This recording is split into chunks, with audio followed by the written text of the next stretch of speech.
Hai semua, kembali lagi bersama gua An. Oke, sekarang mari kita lanjutkan video kita sebelumnya di spoiler kelanjutan Isekai Ozmaku Totomoni.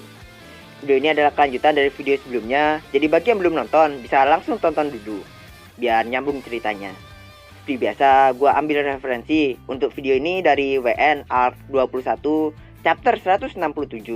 Dan kalau mau baca di ELN-nya, video ini ada di volume 7. Oke, sekarang kita nggak usah basa-basi, langsung aja kita ke videonya. Let's go. Setelah selesai melihat seisi istananya Toya, sekarang Toya, Galen, dan Putri Hilda sedang berada di ruang resepsi istana, membicarakan perihal alasan kedatangan Galen dan Putri Hilda ke Brunhild. Galen dan Putri Hilda duduk di sebuah sofa di ruang resepsi, dan Toya duduk tepat di depan mereka. Dan setelah Toya mendengar cerita mereka, ternyata mereka ini datang ke Brunhild dengan menyamar sebagai kesatria biasa. Bahkan di armor yang mereka pakai sekarang itu tidak terdapat lambang keluarga kerajaan mereka, kerajaan Restia. Mereka dapat ke negara Brunhild secara sembunyi-sembunyi berkat koneksi yang Galen punya sebagai mantan adventur peringkat emas. Bisa dibilang perjalanan mereka ini ke negara Brunhild seperti kisahnya dari Tokugawa Mitsukuni, tokoh bersejarah di Jepang pada zaman Edo yang terkenal dengan nama samarannya yaitu Mito Komon. Setelah membicarakan cara bagaimana mereka ke Brunhild, sekarang barulah masuk ke topik utama yang sebenarnya mau mereka berdua bicarakan ke Toya, selain berterima kasih, yaitu mereka itu ingin mengetahui insiden peperangan melawan monster kristal di Euron sebulan yang lalu itu. Ya, pihak yang terlibat dalam insiden itu kebetulan adalah orang-orang dari negara asing. Ditambah omongan Euron itu yang tidak bisa dipercaya. Apa yang terjadi di negara bagian timur itu jadi lebih nggak jelas gitu, nggak tahu sebenarnya yang mana sih yang benar gitu. Dan yang lebih ironisnya lagi, malah negara-negara bagian barat kayak Toya, Belfast, dan yang lainnya itu yang lebih tahu situasi yang terjadi di negara bagian timur daripada negara-negara bagian timur itu sendiri, kayak kerajaan Ksatria Restia ini.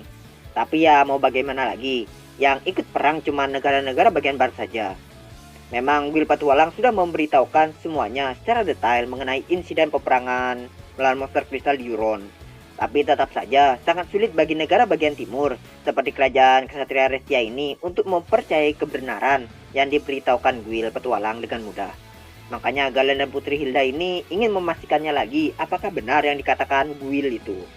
Karena kebetulan Toya atau Brunhild adalah salah satu dari negara yang ikut serta dalam peperangan melawan monster kristal di Euron sebulan yang lalu. Makanya mereka ini mau nanya gitu. Dan di sini ya Toya jujur gitu. Toya menceritakan kembali semua peristiwa secara detail yang terjadi di Euron kepada mereka berdua. Singkat cerita, setelah mendengar semua cerita Toya, karena khawatir, Galen pun bertanya ke Toya apakah kejadian seperti itu akan terulang kembali. Apalagi kota mereka kan juga pernah diserang sama monster kristal pas Toya nyelamatin Putri Hilda waktu itu. Jadi wajar kalau Galen sebagai mantan raja dari kerajaan Ksatria Restia itu khawatir. Karena Toya tahu perasaan kekhawatiran Galen. Jadi daripada bohong, Toya pun jujur pada mereka. Kalau untuk sementara itu tidak ada, tapi untuk kedepannya ada. Toya juga memberitahukan ke mereka berdua kalau saat ini Toya telah menjalankan beberapa persiapan untuk menghadapi invasi itu. Lalu Galen bertanya lagi, apakah yang Toya maksud itu adalah prajurit raksasa? Karena menunjukkan lebih cepat daripada menjelaskan, Toya pun memindahkan Galen, Putri Hilda, dan para kesatrianya ke padang rumput di sebelah barat istananya untuk menunjukkan dan menjelaskan prajurit raksasa yang mereka maksud atau Frimgir. Galen, Putri Hilda, bahkan para kesatria Restia yang berpindah tempat pun langsung kaget karena ini baru pertama kalinya mereka itu pakai kit. Ditambah saat Toya itu tiba-tiba memunculkan Snake Baron tepat di hadapan mereka. Tambahlah kaget mereka semua itu. Setelah itu Toya pun memperkenalkan Snake Baronnya ini kepada semua orang. Tapi karena mereka ini masih dalam keadaan kondisi kaget, Galen, Putri Hilda, dan para kesatrianya itu mereka cuman diem gak berkata apapun. Kemudian Toya pun mengambil alat komunikasi di storage-nya dan memanggil Monica yang saat ini berada di dalam kokpit Snake Baron itu untuk menunjukkan beberapa gerakan ke Putri Hilda dan yang lain-lainnya. Monica pun menuruti perintah Toya dan langsung melakukan beberapa gerakan seperti berlari, berjalan, menarik pedang, menusuk, dan mengayunkan pedang ke atas dan ke bawah. Melihat itu, Galen pun langsung bertanya kepada Toya sambil memelototi Toya, seakan-akan Galen itu lagi menginterogasi Toya. Dia bertanya berapa banyak unit yang Toya gunakan dalam peperangan di Euron sebulan lalu. Toya pun jawab dengan jujur, 250 unit termasuk yang cadangan. Galen benar-benar kaget mengenai jumlah yang banyak itu. Dengan frame gear sebanyak itu, terbesitlah sebuah pemikiran negatif untuk Toya dari benaknya Galen. Kalau Toya itu seperti punya ambisi gitu, ambisi lain untuk menaklukkan sebuah negara dengan frame gear-nya. Karena terbesit dengan pemikiran negatif itu, Galen pun nanya ke Toya tentang hal itu. Untuk mengonfirmasikannya langsung ke Toya, apakah Toya itu benar nggak ada ambisi itu. Toya pun langsung disclaimer di sini, kalau dia itu tidak punya ambisi seperti yang Galen katakan. Toya menjelaskan ke Galen kalau frame gear hanya semata-mata dibuat untuk melawan monster kristal, tidak untuk menaklukkan negara lainnya. Bahkan Toya juga bilang ke Galen kalau Toya itu tidak akan meminjamkan frame gear-nya ke negara aliansi barat, kecuali jika ada situasi yang berbahaya, seperti bencana alam atau serangan monster seperti monster kristal dan behemoth. Selebihnya itu enggak. Dan masalah peminjaman ini, sebenarnya itu Toya sudah meminjamkan beberapa kali frame gear-nya ke negara aliansi barat. Tentunya tujuan peminjaman itu seperti yang sudah dijanjikan, tidak untuk militer. Toya tidak keberatan kalau frame gear-nya itu digunakan untuk menyelamatkan nyawa seseorang. Tapi tentunya Toya itu akan meminta ganti rugi ke setiap negara yang meminjam jika frame gear-nya itu rusak, berupa sebuah material untuk membuat ulang atau memperbaiki frame gear yang rusak itu. Jadi selain itu, Toya itu tidak meminta apapun kepada negara yang meminjam. Lalu apakah Toya takut jika frame gear-nya itu dikopi negara lain jika dia meminjamkannya? Jawabannya tidak. Karena bahkan Toya dan Rosetta yang sering ngotak-ngatik frame gear, itu mustahil untuk mereka berdua membuat ulang frame gear dari nol. Ini tanpa bantuan workshop Babylon ya, sama flora dan bangunan alkimia.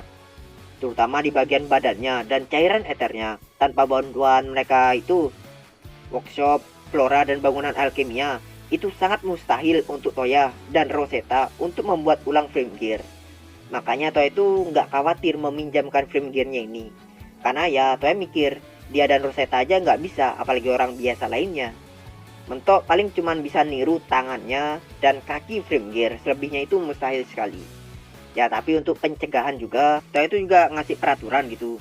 Jadi jika ada negara yang berani memereteli frame gear yang Toya pinjamkan, dan mereka itu nggak bisa merakitnya lagi, maka Toya akan memberikan sanksi ke negara itu berupa tidak ada pinjaman lagi ke negara itu, pinjaman frame gear.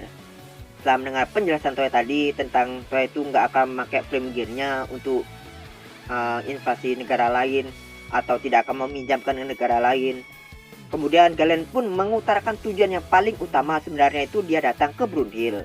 Sebagai utusan mantan raja kerajaan Ksatria Restia, Galen ini ingin negaranya itu bergabung dengan aliansi barat untuk keamanan lah mungkin. Walaupun Galen itu sebenarnya belum meminta persetujuan dengan anaknya yang saat ini sebagai raja dari kerajaan Ksatria Restia, tapi dia itu sangat yakin kalau anaknya itu tidak akan menolak saran dari dirinya ini untuk bergabung dengan aliansi barat.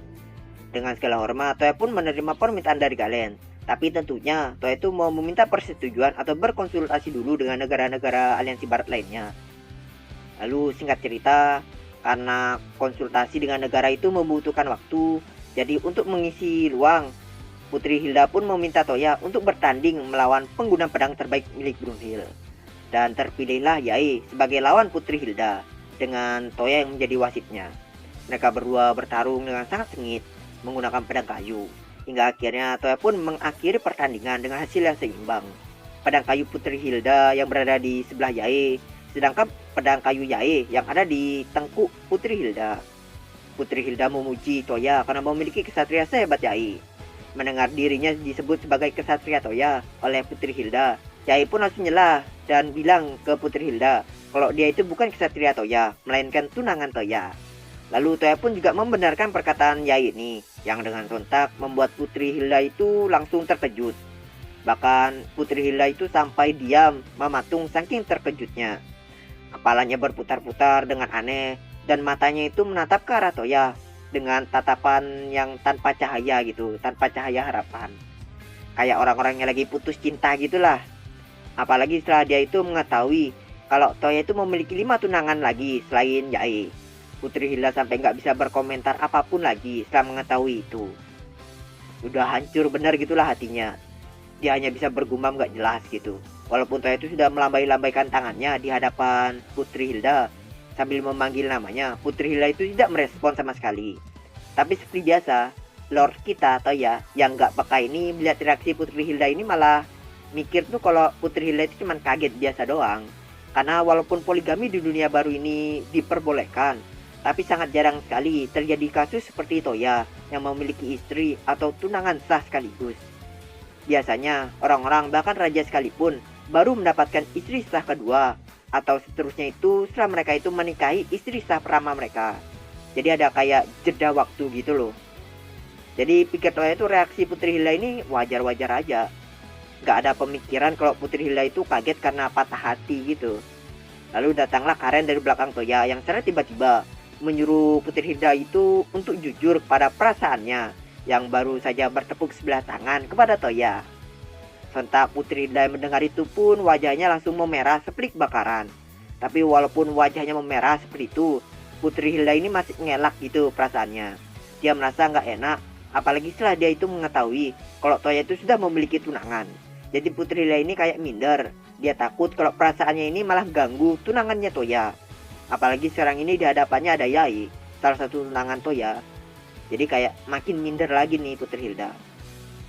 Nah, setelah mendengar perkataan Karen dan reaksi Putri Hilda, akhirnya Lord kita pun sadar atau peka dengan perasaan Putri Hilda. Tapi Lord kita ini masih nggak percaya gitu. Toya ngira kalau ini adalah jampi-jampi dari Karen. Jadi Toya langsung narik Karen dan nanya gitu, "Lo pakai jampi-jampi apa ini?" Tentunya Karen langsung ngelak tuduhan Toya itu. Karen menjelaskan ke Toya kalau ini adalah murni cinta pada pandangan pertama. Mendengar itu Toya pun sekarang jadi ragu apa yang harus dia katakan ke Putri Hilda sekarang. Namun di saat Toya ragu itu, Yai yang juga mendengar perkataan Karen tadi, dia langsung berjalan mendekati Putri Hilda. Toya yang melihat Yai itu pun jadi khawatir. Takutnya Yai itu malah melabrak Putri Hilda. Tapi tidak seperti yang Toya bayangkan, Yai malah memberikan Putri Hilda itu semangat dan juga izin untuk menjadi yang ketujuh dari total 9 deretan cewek Toya. Sontak Putri Hilda dan Toya pun kaget dengan perkataan Yai. Tapi beda kayak Toya yang beneran kaget, Putri Hilda itu kayak kaget sekaligus senang gitu. Ekspresinya yang tadinya kayak lagi putus cinta berubah menjadi bahagia. Kemudian Yai pun pergi meninggalkan mereka untuk memberitahukan ini ke cewek Toya lainnya. Sebelum pergi, Putri Hilda itu sempat genggam tangannya Yai dengan sangat kuat. Kayak Putri Hilda ini berterima kasih ke Yai karena telah merestui perasaannya. Dan kayak yang tadi disebutkan, beda seperti Putri Hilda yang malah jadi bahagia, Toya ini benar-benar bingung dia. Dia mau hentiin, tapi dia malah keduluan sama Yai. Toya di sini merasa jika hal seperti ini terus berlanjut, maka posisinya sebagai suami nanti akan benar-benar sepenuhnya dikendalikan oleh istri-istrinya. Mau gimana lagi, bahkan Yai aja lebih memilih untuk nanya ke cewek-cewek lainnya ketimbang ke Toya. Lalu kemudian tiba-tiba datanglah lagi seseorang yang mau menghentikan cinta Putri Hilda. Dan orang itu tidak lain adalah Galen, kakeknya sendiri. Dia datang dan mengatakan yang singkatnya itu, "Langkai dulu mayatku terlebih dahulu, baru boleh nikahi cucuku," gitulah. Sesuatu yang merepotkan seperti itu pun datang dari Galen. Toya pun berpikir bagaimana ngatasin Galen ini. Ternyata yang dimaksud Galen itu bukanlah Toya, melainkan Putri Hilda itu sendiri. Dia nantangin cucunya sendiri untuk one by one agar dia itu bisa membuktikan perasaannya kepada Toya. Oke, sekian dulu untuk video kali ini. Jika gua ada salah kata atau informasi bisa dibenarkan aja di kolom komentar. Jika kalian suka video ini, jangan lupa like. Dan kalau kalian belum sub, kalian bisa sub dulu, sekalian pencet loncengnya agar nggak ketinggalan video-video yang akan gue upload ke depannya. Oke? Kalau gitu gua pamit undur diri. See you next video and